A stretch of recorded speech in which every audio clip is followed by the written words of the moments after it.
Hello, how's it going? My name is Aiden. I created this podcast to inform people of the financial world and skills that people can use to set themselves up for financial success and to share my financial journey and how I use this advice to help benefit myself. And today we're going to be focusing on accounting. Today I have my mom here. She's an accountant with a local nonprofit organization in Central Florida. And yeah. Thanks, A. Yeah, I'm a CPA. So that stands for Certified Public Accountant in the state of Florida and around most states now. You have to have a 4-year degree. So I have a bachelor's in accounting. And then you also have to have a master's. So you have to have so many hours above and beyond your grad class or your undergrad classes in order to sit for the CPA exam. And what that helped me do is understand a variety of different components of accounting. So if you go into accounting, you can be a corporate accountant, which means you can work for a company. You can be a public accountant, which means you work for a public accounting firm that goes and verifies the information that corporate accountants put together. You could also be a tax accountant, so you could do corporate or individual taxes. How I started is I was an auditor for one of the international accounting firms for 6 years, and now I work for it would be like the corporate side, but really at a nonprofit. So you can work in privately held companies, you can work in publicly traded companies, you can work in partnerships, S corps, all sorts of entities, plus governments. Governments absolutely need really good accountants and nonprofits. And so, um, from that perspective, you have everything from a career track to, at the top really is CFO. Now, some CFOs become CEOs, or so CFO, I should say, is Chief Financial Officer. That's the top person in charge of money at an organization. CEO is Chief Executive Officer, so they're in charge of the strategy and the overall operations for the entity. And then as you kind of go down the different rungs of an accounting profession, or the different levels within an organization, you usually have a director of finance, and they would be responsible for a variety of different things, but would likely report to the chief financial officer, or you could have a controller. I don't see a huge difference between the two. I know that some organizations prefer controller versus director of finance, but really they're the ones who are focused on, what's happening in the accounting for the organization. Right. And then under that are, a variety of different focuses. So you could have somebody who's focused only on treasury, which is dealing with cash management for the organization. Um, somebody who deals only with investments. Now, if the organization is big enough that you could have a CIO, so who's a chief investment officer, that would be totally separate from finance. And you would have a whole group of people under there. Or that, the investment component could be a factor of the CFO's job or even the controller's job. Then you also have people who are really driving the individual data entry or transactions. So you have somebody who's focused on accounts payable, which is paying the bills of an organization. Maybe somebody who's focused on accounts receivable, that's getting money in for whatever the organization is doing and providing services to customers. You have people who are focused on just financial reporting. So being able to aggregate the information that, an organization accumulates and provides just based on the transactions. So they go in and they figure out how the transactions are being recorded and then making sure that that information gets accurately reported on the organization's financial statements. You also have something called internal audit. Right. So as opposed to a company hiring an external audit firm, which they likely do for their financial statements, Right. organizations like municipalities, like governments, some nonprofits, they have an internal audit department. So that is an auditor who focuses on auditing really the operational side, sometimes financial side of how an organization works, to look for fraud, to look for financial mismanagement, and to look to make sure that they're following operating policies and procedures. So there's a lot to do. What I feel like is a really good way to help people understand it is accounting is a language of business.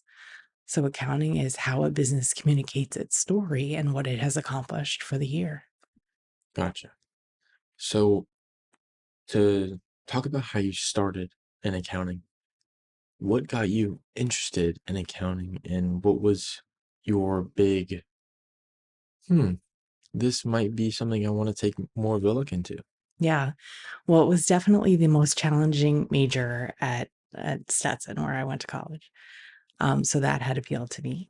Um, the other thing that I found really interesting was, after growing up in Miami and taking Spanish since second grade, I realized how important language was, right? So most people in Miami spoke Spanish.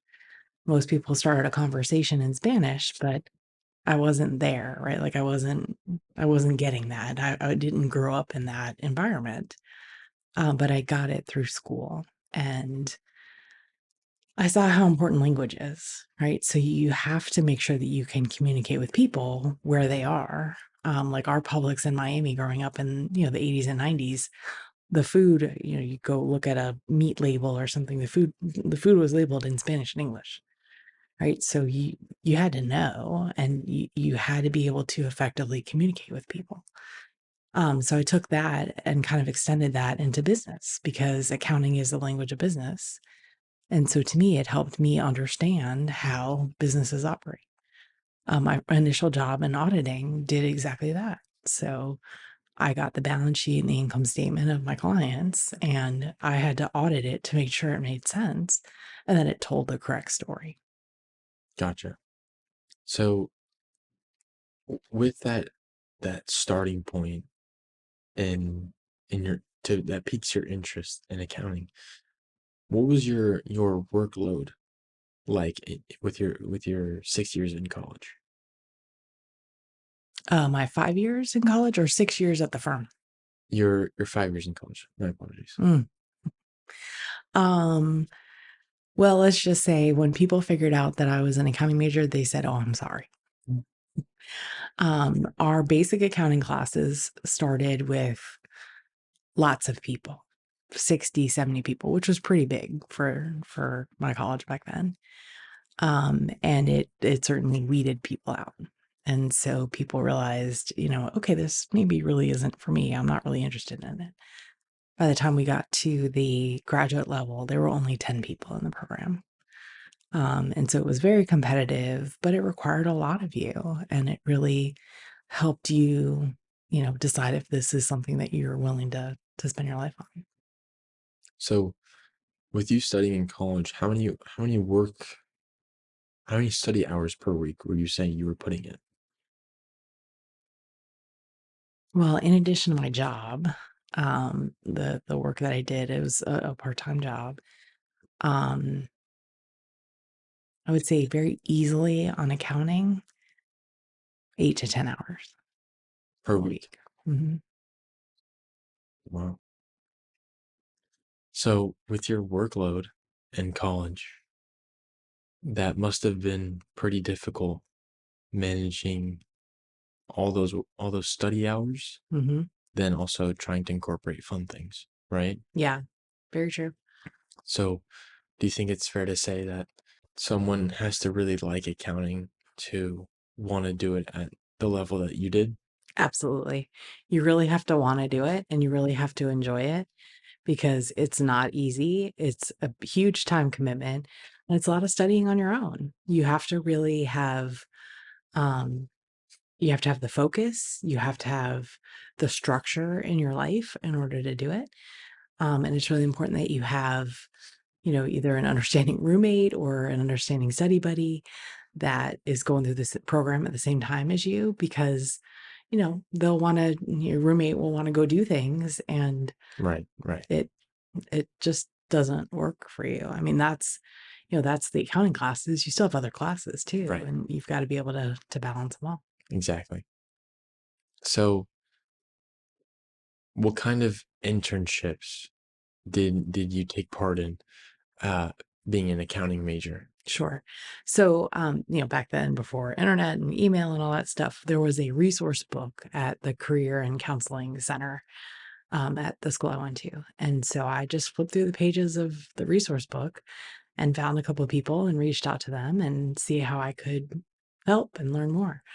So, an internship that I was able to work on while I was in college was working at a restaurant company and in the accounting department.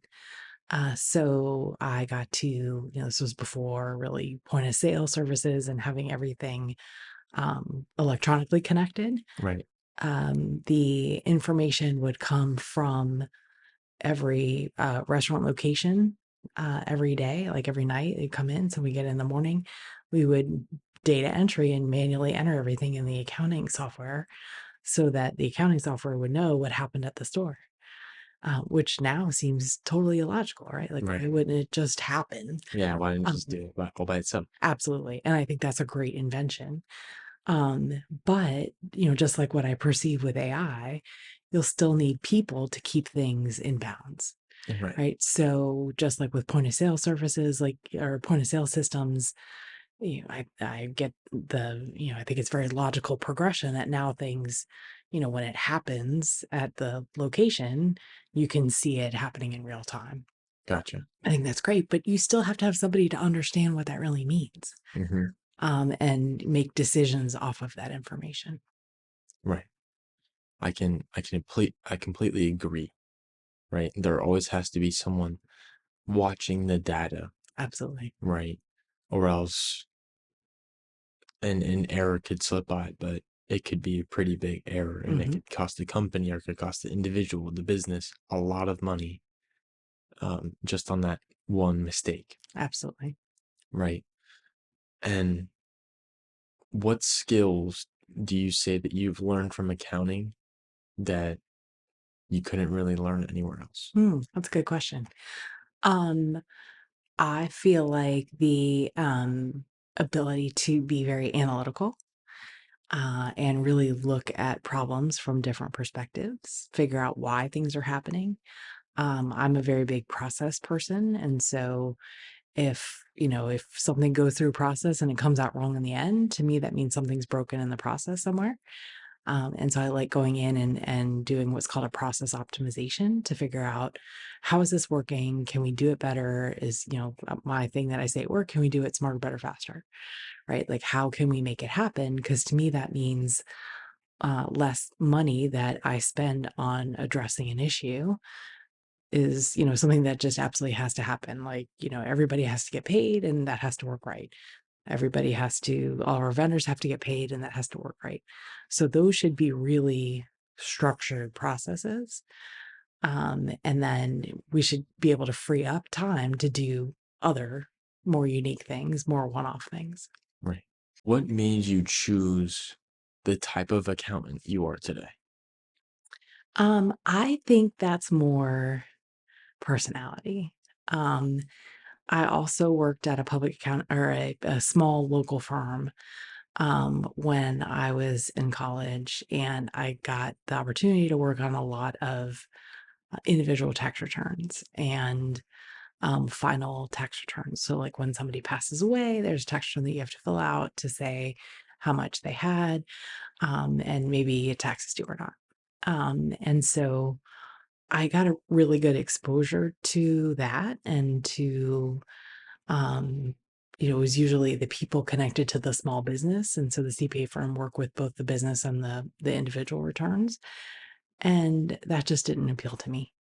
It was, a lot of work in the office and getting documents from the clients, and again putting it into the computer. And I think now there's more advanced ways that that information is exchanged. I didn't find it interesting. Um, as I started to continue on in the accounting program, then I got into more auditing classes. Mhm. And so auditing is really kind of like you come up with an expectation of like, here's how this should go, Hmm. and then you have to prove it wrong, right? So you start with an assumption and you do everything you can to test it to make sure that it's right, or then you then prove that it's wrong. And then you have to go back to management and talk about it and figure it out. And I really liked that part of kind of the auditing side of things. Plus, I got to learn all sorts of businesses. I got to meet all sorts of people. I worked with governments. I worked with nonprofits. I worked on a public medical equipment company. I worked in car dealerships. I worked in one tech firm outside of Central Florida. I had all sorts of really great experience and exposure to all sorts of things, and that really interested me. Yeah, that's very neat. When you said you had to prove the assumption wrong, Hmm. when you were given someone's data, a company's data, someone's data, a business's data, what kind of assumption did you have to prove wrong?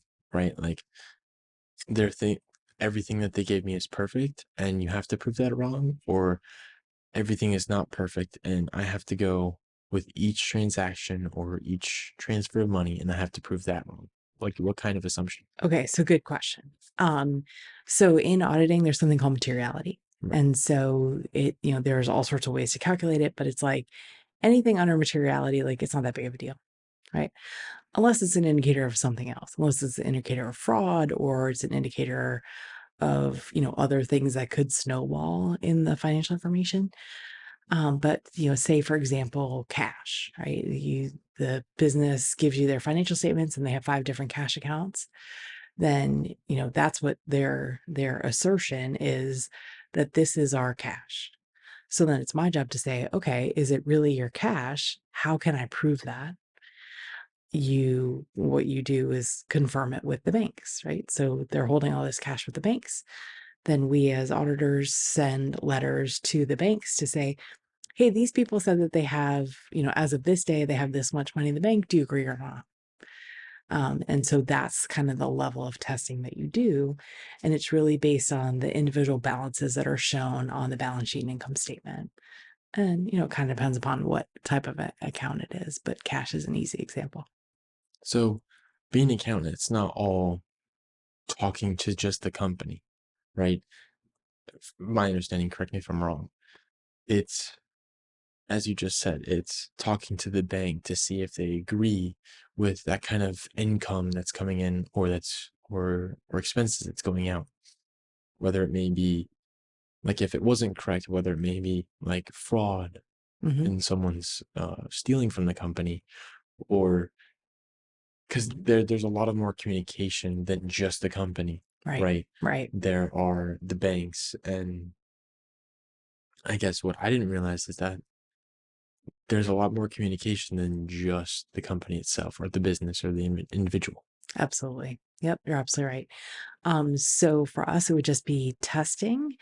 And we have to have what's called professional skepticism. Right. So that Take means everything with a grain of salt. exactly, exactly. We're just, Like, trust but verify, right?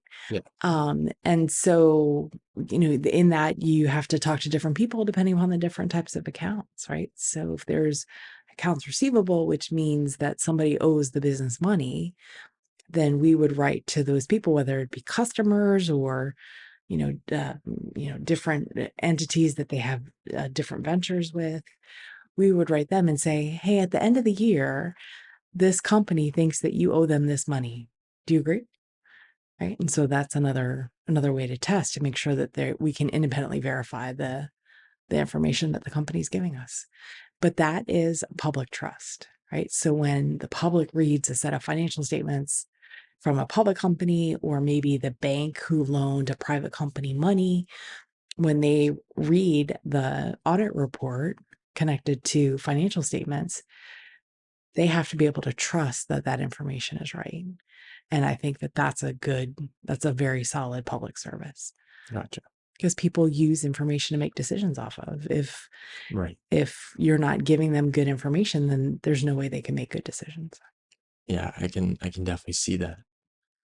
So with your position now in your nonprofit or in a nonprofit, what do you do on the daily, Mhm, right? As a seasoned accountant, been through different kinds of jobs, different areas in accounting. What do you do, mhm. and what do you handle directly, and what do you have people who work for you handle directly? Sure. So I can say that no one day is the same. Hmm. Um, my role as the executive vice president and CFO at this point is really one of review. So I've have a team who they enter transactions, they, draft letters, they draft things for me to sign, they print checks for me to sign. So it's up to me to make sure that what I'm signing, I agree with and that I'm comfortable with. But I've told my team, don't put something in front of me that you wouldn't sign yourself. Right. You have to feel comfortable enough of what you've put together to ask me to sign it. And if I look at something, I don't have a consistent way of reviewing things because I want people to know that I'm always going to look at something different. And so they have to be on their toes in order to keep up with me and vice versa. Gotcha. What would you say to someone considering being an accountant? Hmm.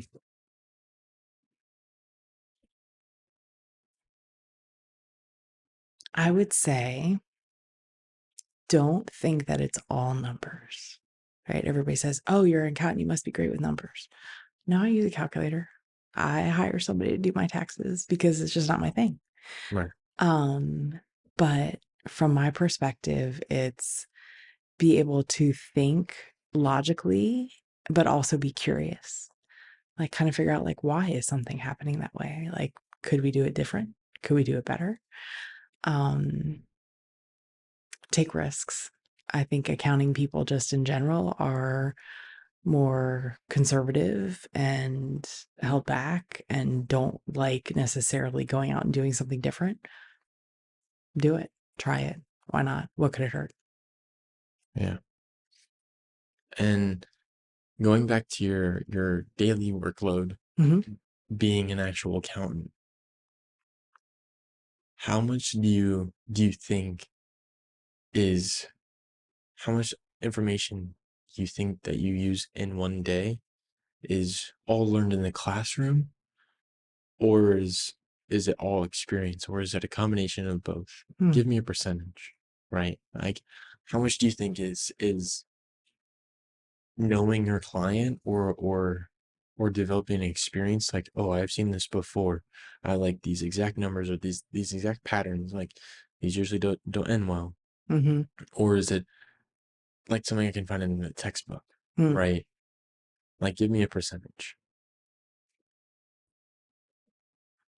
I feel like it's 40% learned from school.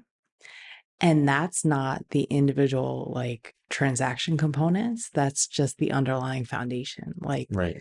here's kind of what that would mean, and here's kind of where that would make sense.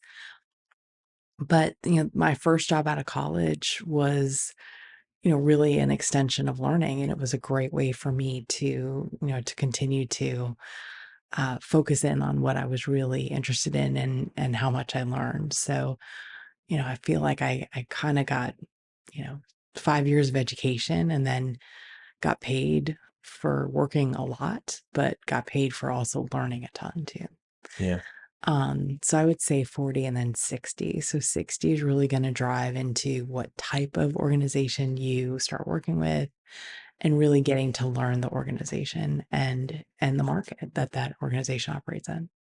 And even as an accountant today, do you feel that you're still learning new things, especially with AI Mhm. and all these technological advancements?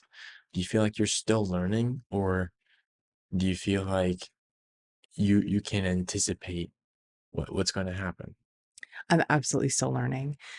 So from an accounting specific perspective, there are always new accounting pronouncements put out. So we've got governing boards that, decide what the accounting rules should be. What are accounting pronouncements? Oh, so accounting pronouncements are set for nonprofits and for businesses by something called the FASB, the Financial Accounting Standards Board. And then there's something called the GASB, which is the Governmental Accounting Standards Board, which sets the accounting rules for governments. And so that's really a set of standards on how we're going to report financial information so that um, it can be easily compared. Right. So that the rules that one company is using apply are the rules for, all the similar type companies. So like easily comparable. Easily comparable. Yep. Great way to say it. Gotcha.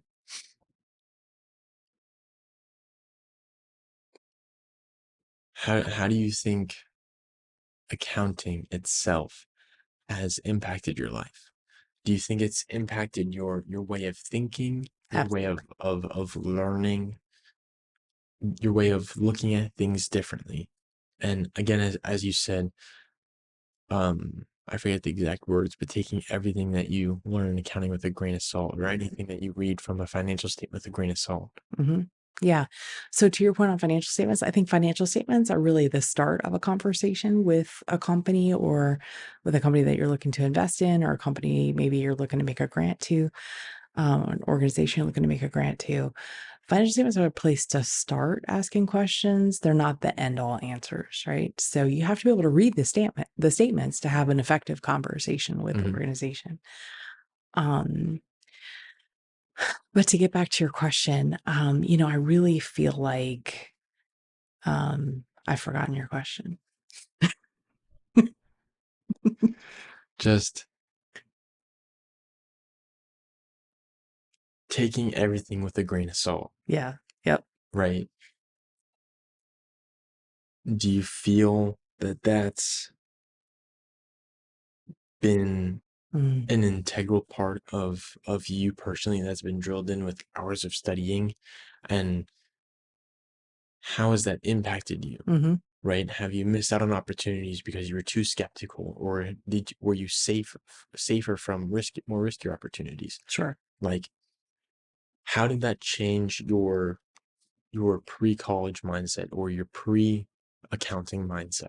Yeah. So yes, so trust but verify and professional skepticism. I pretty much think that's a good undertone for me in how I operate with anything. Even with interacting with people, right? So um I don't think I was necessarily like that before college. But after college and certainly after my first job, um, yeah, I definitely have professional skepticism. And so I go into a conversation, both in business or, in life, with the like with the expectation, right? I have preformed an expectation. And so I think things should go this way. And if they don't, then I need to go in and figure out why. Gotcha. And I think that has absolutely shaped the way I approach business and life. With regards to other accounting jobs, Hmm.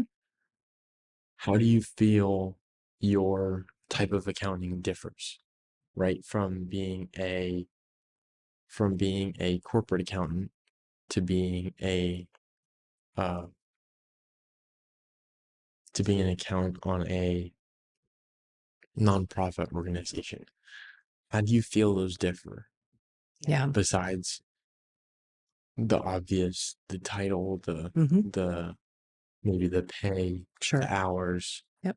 How does it differ in an aspect that I can't go up and research? Yeah. I think the big difference is the motivation. So what drives a nonprofit, right? A nonprofit is driven by its mission. Its mission is to do something to help somebody, usually, right? And I personally get a lot of value out of that. I see a lot of value in doing that. For-profit companies, that's not their mission. Their mission is not to help other people; it's to make money, right? Right. They may be helping people while making money, but that may just be the side impact. Um, so I see that as the biggest differentiator is what's the purpose of the organization that you're working for, not just the mission, but what's the point and who's benefiting from it. Right. So in a private company, the family or the owners are benefiting. In a public company, the shareholder are benefiting. In a nonprofit like who I work for, the community as a whole is benefiting. Gotcha. Yeah. Thank you.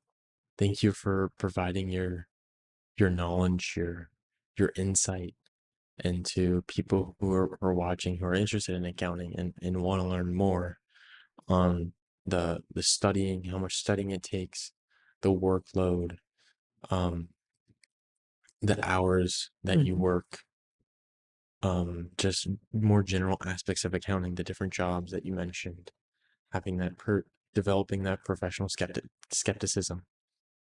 Um, and that's what this podcast is all about, right? It's about teaching other people and providing education for others that don't have the resources to go ask a family member, mhm, hey, Uncle Jim, what's this? What's accounting like? I might be interested in. mhm, Right. That's what this podcast is created for, is to provide financial advice, not financial advice, but it's to provide financial information mhm, and and more information about jobs that people might have, and just to to develop financial literacy, sure. and just to really share the knowledge that I'm gonna learn doing this, and that people that will learn when I'm recording. Yeah, Right. absolutely. Yeah, it really seems like you wanna educate and motivate people. Yeah. That's great. Just educate, motivate people about finances, Mhm, and and really show people how this could be something that they're interested in. mm, If they feel they have the same drive, they have the same kind of thought process, and they, especially if they already have that kind of skepticism yep, already, and they like reading financials, or they like reading those kinds of things. yeah, Thank you for joining me great. today. Sure, happy to. I really Thank you. appreciate it. You're welcome. We'll see you guys next time. Thanks for listening.